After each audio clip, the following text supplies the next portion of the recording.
Ve al lado, era como Navidad, un show de fuegos artificiales, munición trasante, bengalas con paracaídas que caían, eh, una helada tremenda, luna llena y los gritos, ¿no?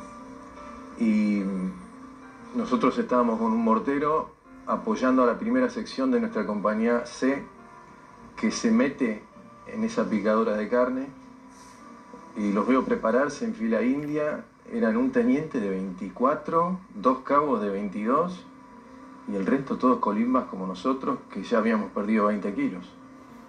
Y estaban temblorosos, en silencio, en la fila. Yo rezaba por ellos y por mí, y veo de atrás de la fila salir a uno chiquitito, muy desnutrido, Falcón, Miguel Falcón del Chaco, que empieza a arengarlos, como Mascherano a la selección. Se aplaude la mano: vamos carajo, viva la patria, ingleses de mierda. Y les dio como salió el líder natural, el tipo que les dio el ánimo. Y bueno, esa sección de los 46 que salieron, que van al cuerpo a cuerpo, de los 46 volvieron 25. Y Falcón no volvió. Miguel Falcón es uno de nuestros héroes, colimbas civiles, que siempre que puedo lo recuerdo, ¿no? Y en el nombre de Miguel Falcón a todos los que dieron su vida, con el escaso conocimiento geopolítico que teníamos, por la patria. Lo hicieron por la patria. ¿Y en tu caso? Y bueno, un poco él habló de los combates y más o menos, tal vez no en esa intensidad o en el nivel del cuerpo a cuerpo, pero también nos tocó combatir con nuestros morteros y bueno, y estar todos esos días ahí, no solo combatiendo contra un enemigo, sino contra ese clima que era hostil y con las pocas cosas que teníamos. Hay mucho para rescatar. Bajamos de un avión un 13 de abril, un grupo, y en la mañana del 14 de junio nos dicen que había que preparar las armas para combatir cuerpo a cuerpo, y la mitad de nuestro grupo, que éramos 18, teníamos pistolas 9 milímetros, y éramos como que ya era el fin para nosotros, pero nadie se movió. Y ese compañerismo y esas cosas creo que son para rescatar. Nosotros nos replegamos todos juntos, perdimos un compañero en el camino, y otros dos que eran de otro regimiento, pero bueno, es algo que bueno, siempre quiero recordar porque éramos un grupo y había mucho compañerismo. Ya los dejo, compañeros. Ya los dejo preguntar a mis compañeros. ¿Dudaron de volver o siempre tuvieron la certeza de que iban a salir con vida de esa situación? Yo digo que la mente es un instrumento extraordinario de autoengaño. En mi caso lo negaba, pensaba: los ingleses van a ir por un camino que va por atrás, no se van a ocupar de nosotros, que ya estamos tirados acá desnutridos hace 2 meses, no va a pasar nada. De hecho, nuestros jefes durante la espera nos decían que era poco probable que vinieran, que esto era un bastión inexpugnable, y ese tipo de terminología, ¿no? Entonces, viste, cuando vos estás en una situación límite, a veces la mente te protege. Entonces nunca pensé que iba a ser tan tremendo y tan directo. London es igual es Ridge, digamos el regimiento 7, Sí, son las batallas. es la unidad argentina de más bajas, y el 3 de paracaidistas ingleses es la unidad británica con más bajas de todo el conflicto. Y ahí te tocó estar. Ahí estuvimos, y los ingleses después en el barco nos lo reconocieron en forma bastante clara. Ya hablamos del barco. ¿Y en tu caso, tenías la certeza de que ibas a volver? Y la verdad que en los últimos días era el minuto a minuto, cálculo, que uno vive así. Bueno, si pasamos este bombardeo, vemos que pasará mañana, no sabíamos. Yo sentía que podía pasar cualquier cosa. Y es más, había guardado unas cartas que me habían mandado y las escondí porque ya no necesitaba, como que me había olvidado de mis sentimientos, de mi familia. Por ahí me confundo un poco en esta pregunta respondiéndote. Pero bueno, como que estaba preparado para cualquier cosa. Eso incluía preparado para morir. Y sí, porque estábamos cansados, no queríamos esperar más, queríamos ir a buscarlo. Nuestro grupo estaba, bueno, que se termine. Claro, esa espera se hacía... Nos pasó, Marcelo, nos pasó exactamente igual. Ya fin de junio era que vengan y que se pudra todo. Ya no se aguantaba más ese abandono, digamos. Nosotros, hay una compañía de nuestro regimiento que estaba a unos 300 metros, la compañía B del regimiento 6, que perdió 10 compañeros en esa batalla, que también fue muy, muy grande y muy sangrienta, y la teníamos ahí. Y bueno, lo próximo éramos nosotros. Ustedes, claro. Así que bueno, después hubo la orden de repliegue y bueno, no nos tocó eso, pero nos tocó un repliegue con un bombardeo que era un infierno. Miguel lo cuenta con cierta diplomacia, pero la verdad es que la batalla que le tocó a él, la que cuenta de los paracaidistas, fue, si no la más cruenta, junto con la de Marcelo, las que se vivieron en Malvinas. 233 ingleses murieron, además de los 649 argentinos. Y yo te quería preguntar, ¿por qué hablas todo el tiempo de los 20 kilos menos que todos tenían? Porque sabemos que hubo maltratos, sabemos que hubo destacamientos, todo esto después en el informe Rattenbach se ratifica, pero contanos tu experiencia con respecto al trato de los superiores. Era muy distinto al trato de los superiores que estaban en posiciones más cerca del puerto argentino, donde la logística funcionaba mejor, ¿no? En la zona del aeropuerto, en la zona del pueblo se comía bien, pero en el frente, la verdad, la comiéramos 200 y la comida llegaba para 20. Básicamente se la morfaban nuestros jefes, era como la ley del gallinero, ¿viste? En el caso nuestro. Lo que caía, caía. Nuestra compañía C, sí. Entonces lo vimos nosotros, nuestro jefe de compañía, si había garbanzos, se iba al rancho y se servía el plato lleno de garbanzos y quedaba el caldo para los soldados. Entonces por eso perdí 22 kilos, por eso hubo 4 compañeros de la compañía A, donde estaba Gaby, mueren en su excursión a una estancia a afanar comida, pisan una mina y mueren despedazados. O sea, los primeros 4... Mina propia. Mina propia. Los primeros 4 muertos del Regimiento 7 son por hambre. Fueron a buscar un cordero, a buscar algo. Sí, fueron a una casita donde yo tomé un pullover, porque nos vieron en una patrulla. Leí tu historia, Sí. el pullover robado. Sí. El tiempo pasó.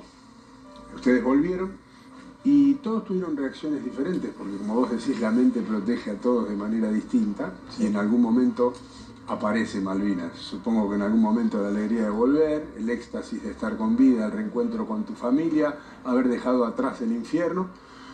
Pero como todo estrés postraumático, en algún momento se manifiesta de alguna manera. Sí. En tu caso, ¿cuándo reaparece Malvinas en tu vida? Mira, lo charlaba recién con Marcelo afuera del estudio, más o menos en la misma época que él. Mirá.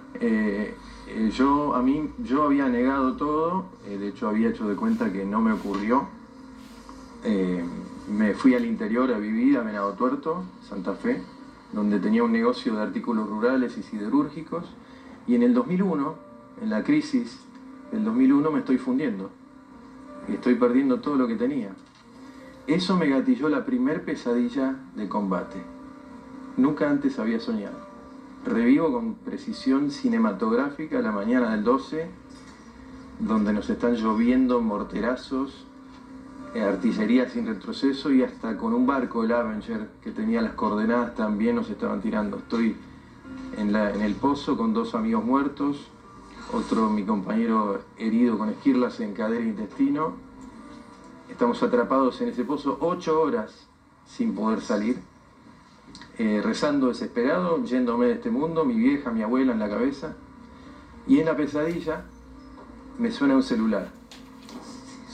Era el gerente del banco, que en 2001 me decía: te estoy cerrando la cuenta. Y vos te habías jugado a la vida, ¿no? Me despierto empapado en transpiración en mi casa en Venado Tuerto, y ese fue un día alucinante de bisagra, porque ahí arranca un alucinante camino sanador.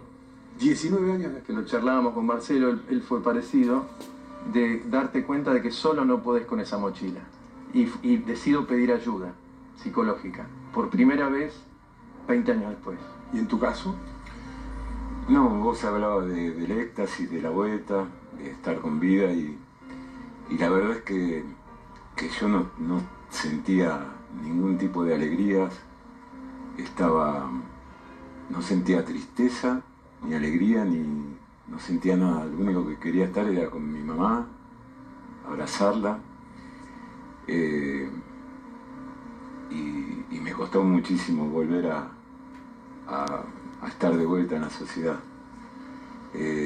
Fui a buscar mi trabajo al taller y ya habían tomado otra persona, así que bueno, eso fue uno de los primeros golpes que sentí y que sentimos todos. Yo necesitaba trabajar para despejarme y bueno, empezar a juntarnos con los veteranos de guerra y rodar y luchar, armar nuestros actos. En los primeros años los actos los hacíamos nosotros. Nadie nos daba este espacio que hoy tenemos.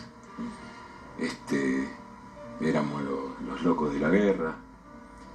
Y bueno, fue muy duro esa primera etapa de la posguerra. Y creo que me costó, la llevé mucho tiempo, hasta que a los 40 años mi cabeza estalló y terminé internado en el hospital militar, en psiquiatría, y nunca había ido a un psicólogo, nunca me llamó nadie, o nos llamó nadie para decirnos: muchachos, necesitan una atención, les pasa algo. Eso fue muy, muy duro, no tener esa contención. Abramos un paréntesis. Hay un acto oficial ahora. Esto está pasando ahora, ¿no? Sí. Sí, yo, junto con más de 4.000 prisioneros argentinos, en su mayoría colimbas, con graves situaciones nutricionales y de exposición al frío, yo hablo inglés. Entonces me ofrezco como traductor, pensando que iba a morfar un poco más que los demás. Ese era el objetivo. Esa es la verdad. Y termino como en una especie de guardia médica, casi no durmiendo, durante una semana, hasta traduciendo operaciones en quirófano a nuestros compañeros heridos en combate. La prensa británica, que no salía de su asombro, ni los propios ingleses, que nos miraban con admiración y nos preguntaban por qué nos habíamos quedado, ¿no? Y yo lo que veo en el barco es al 3 de paracaidistas, la unidad que había atacado a nuestro regimiento. Entonces estaban los tipos que habían matado a nuestros amigos y los que y nosotros a los de ellos. Y ahí pensé, bueno, acá nos cagamos a trompadas. Y me sorprendo de ver a grupos de mis amigos y 2 o 3 ingleses en los pasillos del Canberra, charlando respetuosamente, casi con admiración mutua. Se preguntaban con una enorme curiosidad cómo había sido el otro lado. Y ahí entendí que una enorme lección, que las guerras son anónimas, que cuando uno le ve la cara al enemigo, el concepto de enemigo se cae a pedazos. Desaparece. Se cae a pedazos.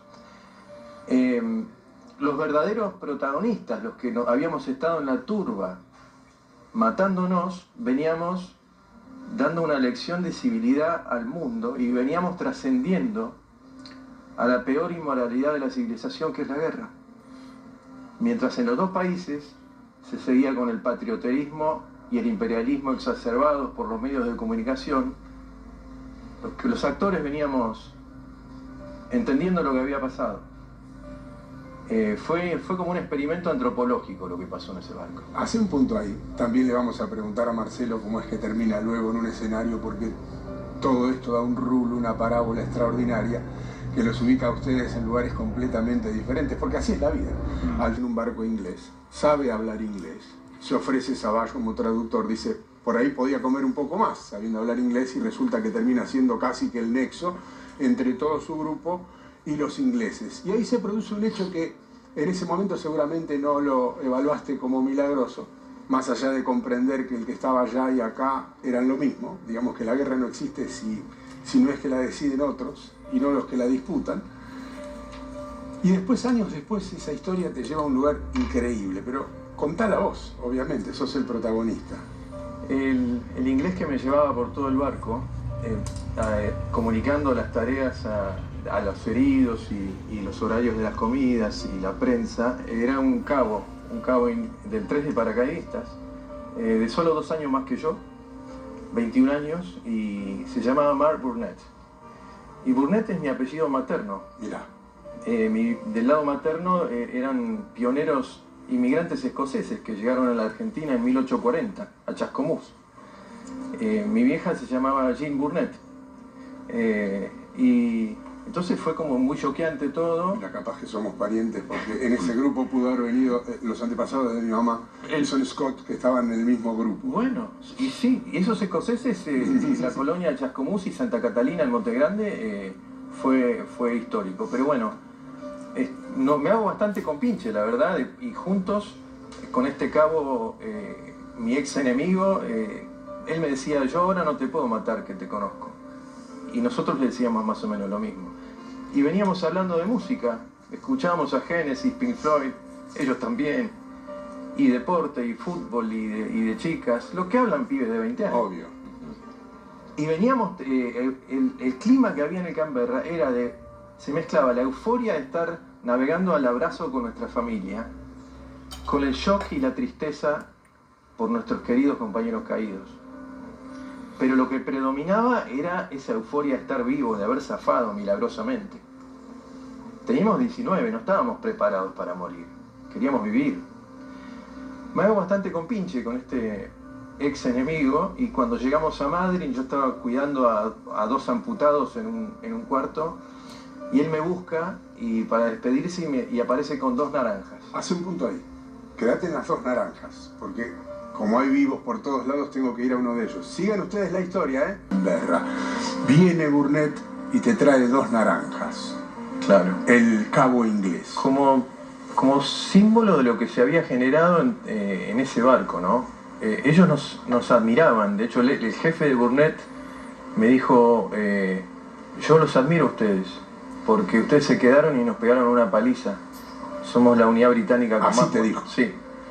Y no puedo respetar a sus jefes, porque el estado de abandono en el cual los encontramos, mi gente, me dice el oficial Martin Osborne, me dice, mi gente se hubiera resistido a combatir, y ustedes se quedaron y nos pegaron una paliza, somos la unidad británica con más muertos y casi perdemos, y sentimos un alivio enorme cuando se anunció la rendición. Eso me lo dijo el oficial que nos atacó, en el barco. Burnett viene con las 2 naranjas, y yo ya estoy por desembarcar en Madrid junto con todos los heridos, y estaba acompañando a unos amputados, un suboficial y un soldado. Y intento darle mi teléfono para mantenernos en contacto, y él me dice, no puedo, recibí órdenes de no intercambiar nada con ustedes, que son el enemigo, ¿no? Entonces, bueno, desembarcamos en Madrid, pasan muchos años. Déjalo ahí. ¿Sí? Sí. Síganlo. Y perdón porque esto es televisión, sé que ustedes en sus casas dicen, dale, contame la historia, pero esto es así. Burnett le da las 2 naranjas, él no puede tomarle el teléfono, Burnett tampoco. Habían hecho onda, eran 2 pibes, 19 y 21 años, estuvieron unos cuantos días arriba de un barco, imagínense eso, después de haber peleado cuerpo a cuerpo, él paracaidista, ellos en la tierra, y como los propios ingleses dicen, los argentinos les habían dado una paliza y sintieron alivio cuando se rindieron. En ese marco hicieron esta onda Burnett y el soldado argentino Savage. Ahora vamos al remate de la historia, que es increíble. Marcelo espera porque tiene la suya también, transformándose después. Él dice no en un actor, pero yo les digo sí, en un actor. Mientras tanto, en Ushuaia trabaja en vivo. Los teléfonos, porque entre comillas para los superiores eran los enemigos, el tiempo pasa, vos seguiste tu vida, la que contaste antes, y después, ¿cómo es que te volvés a contactar con el cabo Burnett? Año 2009, yo estoy dando una nota para la CBC, que es la BBC de Canadá.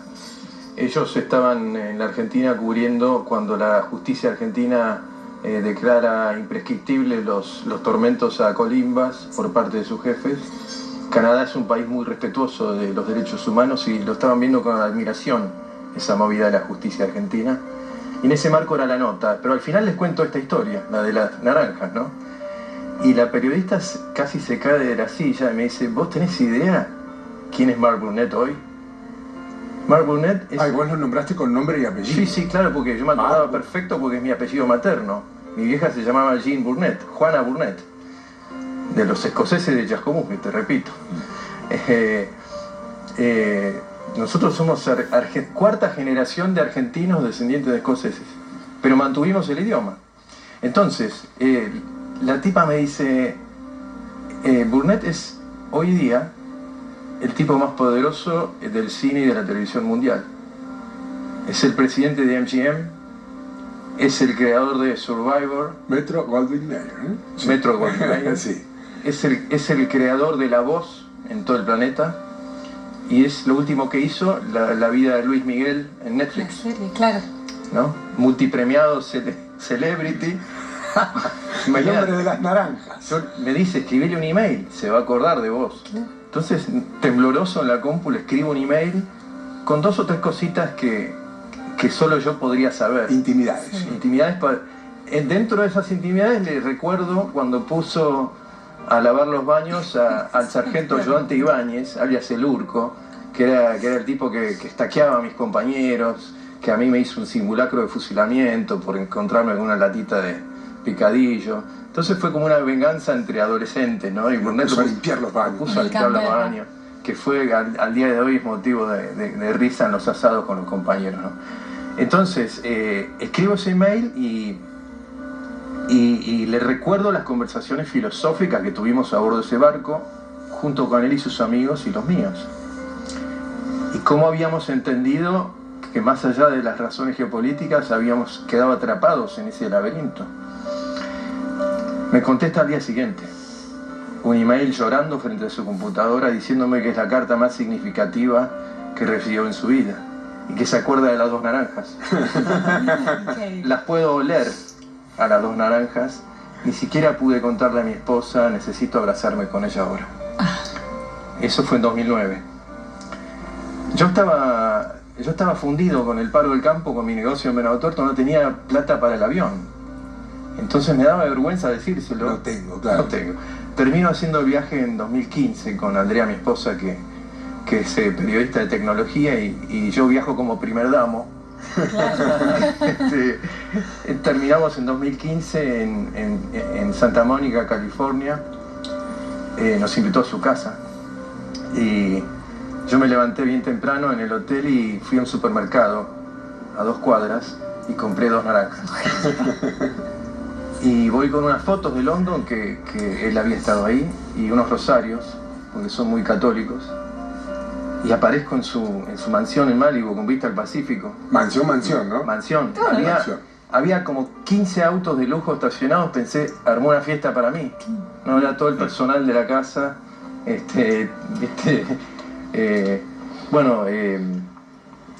Nos saludamos, él un poco tenso al principio, pero salimos al parque, estaba su esposa Roma Downey, una actriz muy conocida, y estaba su mamá y sus hijos. Una pérgola, una mesa muy rústica, vista al Pacífico, turquesa, los pelícanos que pasan volando, y nosotros ahí como una escena de un reality. Como lo que produce él, ¿no? Y estoy con el jefe de los reality mundiales, el que le hizo la vida a Luis Miguel. Y Cuando saqué las 2 naranjas, ahí se emocionó profundamente y empieza a contarle a la familia quién era este prisionero argentino que le hizo abandonar el ejército y quiénes éramos esos argentinos que habíamos presentado batalla heroicamente en Malvinas contra ellos, y que gracias a mí, les decía a su familia, estamos todos acá. Yo no sabía si llorar, reírme, nunca estuve tan emocionado en mi vida. Y viene la mamá de 85, mi vieja Jean Burnett, y me dice: Miguel, es un honor conocerte. Marc siempre nos contó la historia del prisionero argentino que lo hizo reflexionar de que las guerras son una estupidez, y gracias a vos estamos acá. Yo soy Jean Burnett. No, Igual que tu mamá. Bueno, ahí yo había llevado el pasaporte de mamá, porque pensé, no me van a creer que es el mismo apellido, pero que fuera el mismo nombre. Y bueno, él empezó a sacarle fotos al pasaporte de mi vieja con las manos temblorosas y todos al borde de las lágrimas. Estuvimos como 5 horas hablando, y me dijo: nosotros estuvimos a punto de rendirnos la mañana del 14. Yo estaba al frente del pelotón de lo que quedaba del 3 de paracaidista que atacó al Regimiento 7 en London, y estábamos cuerpo a tierra en Warley Bridge esperando la muerte, porque sabíamos que si bien no estaban muy entrenados, en el pueblo había 10.000 tipos y nosotros éramos re pocos, entonces ya la dábamos por perdida. Y él me cuenta, yo escucho por la cucaracha que la orden de cese el fuego, y que si el enemigo no dispara, no se tira más. Y ahí él me cuenta, 33 años después, el alivio que sintieron los ingleses Cuando no dispararon y ustedes. cómo se abrazaron cuando escucha por la cucaracha que se terminó, entre ellos. Y me dice: Survivor, que es su serie récord en el mundo, que acá fue Expedición Robinson, Sí, ¿te acordás? claro. Con Julián Weich. Con Julián, sí. Está inspirado en lo que pasó con vos, Miguel, y tus compañeros argentinos. Mirá vos. Es increíble. En ese barco. Cambiaste la vida a uno de los tipos más poderosos del mundo. Yo no sabía si llorar, ya reírme, me sale el chiste argento, ¿viste? Quiero mi parte, Claro. mi 20%. Mínimamente. Quiero mi 20%. Quiero mi 20%. Y bueno, los hijos se reían. Y él ¿viste? te dijo: quédate tranquilo que la tuya está, ¿no? No, él me dice, se queda serio, me dice, todos lo quedan mirando, dice: Miguel, soy un hombre de negocios, tu parte no existe. Gran final. ¿Puedo meter un boquete así muy Dale. chiquitito? Porque es algo que me quedó, que él no lo cuenta, pero es muy tremendo. ¿Cuántas veces vos habías disparado? Yo tenía un día de práctica de tiro, que ¿Cuánto? había ocurrido 14 meses antes de ir en la instrucción. 1 año y 2 meses antes de ir a la guerra, él había disparado una sola En la estancia vez. Los Cerrillos. Los cerrillos de monte. Esos chicos fueron a la guerra. Esos chicos fueron a la guerra. Marcelo, Sí. actor. Vos decís: no soy actor, pero sos actor. Cualquiera que sube a un escenario y actúa es actor, aunque diga que no lo es. ¿Cómo este muchacho que trabajaba en una herrería y fue a la guerra termina siendo actor? La verdad que no lo sé. Y bueno, con la historia que contó Miguel, a mí me pasaba totalmente lo opuesto. Para mí los ingleses eran mis enemigos y lo fueron gran parte de mi vida. Porque bueno, nosotros perdimos, fuimos prisioneros. A mí me tocó una situación donde no fui bien tratado, casi me matan, ¿no? Por no cumplir una orden de los ingleses. Y porque bueno, después volvimos, hicieron un pequeño acto y estaban todas las madres, las familias, las madres de los caídos que nos preguntaban. Nosotros no teníamos una respuesta para ellas. Todo eso con 19 años, y en tan poco tiempo estaba en mi cabeza, sumado a que no tenía trabajo y a ese abandono, había juntado un montón de bronca. y de que ese inglés era mi enemigo y los veteranos nos juntábamos en los centros y no entraba la amistad porque bueno, no viví La misma situación. esa situación. Y bueno, estas cosas de la vida,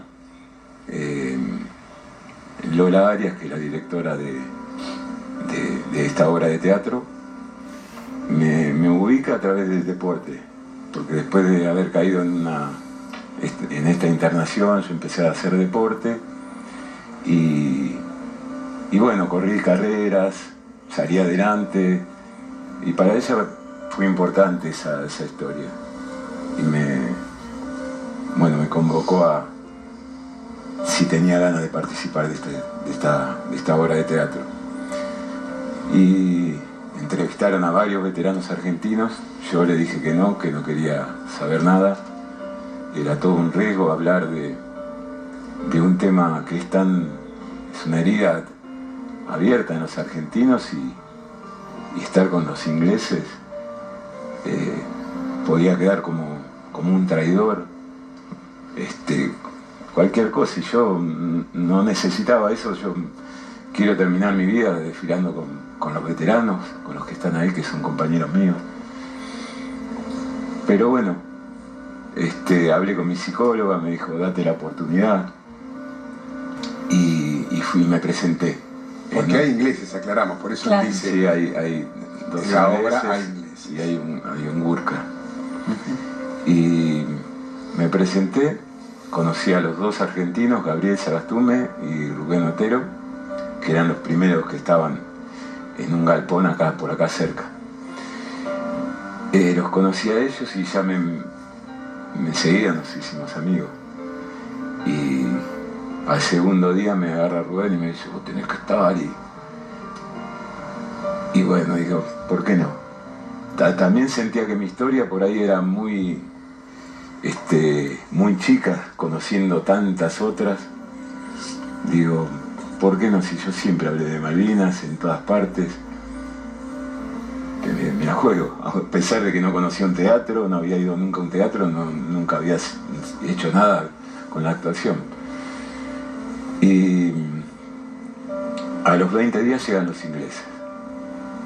Fue un trato así de mucho respeto, pero yo iba con mi remera, mi campera verde, porque no quería dejar esa parte, ¿no? El veterano, nuestras, sí. son nuestras.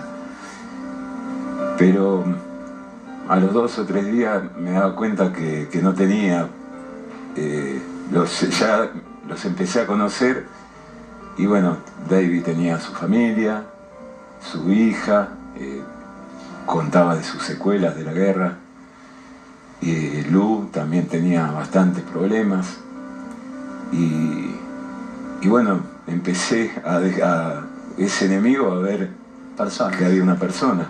Contemos que Campo Minado, que es una obra que se está llevando adelante en el Teatro General San Martín, tiene 3 argentinos excombatientes y 3 ingleses también, un Gurkha y 2 ingleses también excombatientes. Entonces, son personas que estuvieron en la guerra y ahora comparten escenario y la pueden ver en el Teatro General San Martín. Así se sabe de qué estamos hablando y por qué las mirabas así. Sí, y bueno, y no solo era ese enemigo, esa persona, era la música, que yo no dejaba escuchar a nadie en mi casa una música en inglés. Mi hijo estudiaba, le enseñaban en el colegio inglés y yo no lo podía escuchar, no quería. Le he llegado, me pone mal decir esto, pero fueron cosas que me pasaron. Mi hijo venía con una ropa que traía algo, una banderita en inglés y yo se la rompía. Un sentimiento muy fuerte en contra de ese enemigo. Y bueno, pasaron esos 2 o 3 días y me saqué la remera y digo, voy a tratar de aprender de esto que estoy viviendo y por algo estoy acá. Y la verdad que bueno, fue una experiencia tremenda para mí. Hubo escenas que se hicieron de la obra donde se recordaban muchos momentos fuertes y bueno, uno se aflojaba. Yo había cosas que no podía hablar y me tenía que ir a un rincón a llorar porque recordaba esos gritos de las madres preguntando por sus hijos y yo me quebraba. Entonces, en una oportunidad viene Luke, que es uno de los ingleses, y me abrazó y nos pusimos a llorar los dos juntos y fue algo tremendo, ¿no? Sentir como que era también un hermano, como otro veterano argentino. Y bueno, la verdad que eso funcionó para mí como una terapia, como la mejor terapia que pude haber tenido. Terminaste sanando. En estos días donde hay guerra y donde hay gente que la justifica, nada mejor que escuchar a los seres humanos y no hacer ninguna lectura de ninguna índole, como solemos decir en este programa, que no sea humanista. No se puede hacer otra lectura, por lo menos desde nuestra posición. Los otros sabrán por qué lo hacen, pero esto es lo que queda. Lo que queda es la humanidad. Yo le agradezco a Miguel el libro, porque además tuvo la amabilidad de dedicármelo, y lo voy a leer y lo voy a guardar con mucha emoción. Y les agradezco a los dos que hayan venido, de corazón. Nos brindaron un momento inolvidable para este programa.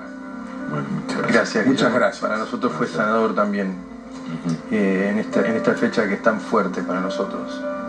La sentimos, compartíamos con Marcelo, cada año que pasa es más fuerte y estos 40 años son tremendos, en la mente y en el espíritu, en la remembranza de nuestros queridos compañeros caídos y los que murieron en la posguerra, ¿no? Que son muchos también. Sí. Quédense con eso, los seres humanos, los de acá, los de allá, los de todos lados. Ese es el verdadero valor, la vida.